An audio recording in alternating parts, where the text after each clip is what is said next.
ఆ ముగ్గురి చేతిలోనే. చివరి కెప్టెన్ అయ్యేందుకు రేస్‌లో ఉన్న ఆరుగురికి బిగ్ బాస్ మొదట్లోనే ఝలకిచ్చాడు. ఎవరు కెప్టెన్ అవ్వాలన్నది రేస్‌లో లేని సభ్యులు డిసైడ్ చేసేలా పెట్టాడు.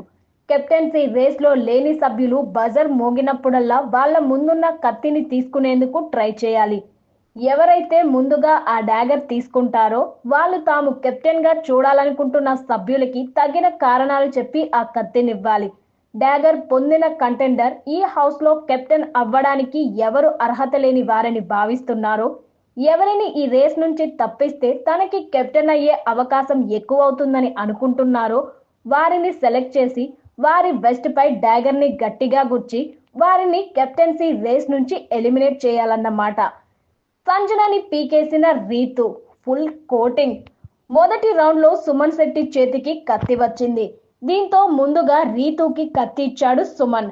దీంతో రీతు డైరెక్ట్‌గా వెళ్లి సంజనని పొడిచి రేస్ నుంచి తప్పించింది. మీరు గేమ్ గురించి కాకుండా పర్సనల్ అటాక్ చేస్తున్నారు. బిలో ది బెల్ట్ మాట్లాడుతున్నారు అంటూ రీతు పాయింట్లు చెప్పింది.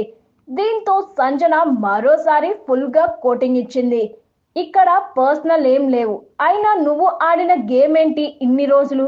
డీమాన్‌తో ఆ మూలో ఈ మూలో కూర్చోవడమే కదా! ఏం ఆడావు నువ్వు అంటూ పరువు తీసేసింది సంజన. అలా అయితే మీరేం ఆడారు? ఓటింగ్ కోసం భయపడటం తప్ప అన్నట్లు రీతు అంది.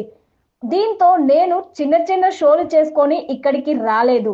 19 సంవత్సరాల కెరీర్‌లో నాకు ఎంత ఫ్యాన్ బేస్ ఉంది అవన్నీ నాకు తెలుసు అంటూ సంజన కౌంటర్ ఇచ్చింది. ఇలా ఇద్దరి మధ్య చాలాసేపు డిస్కషన్ నడిచింది.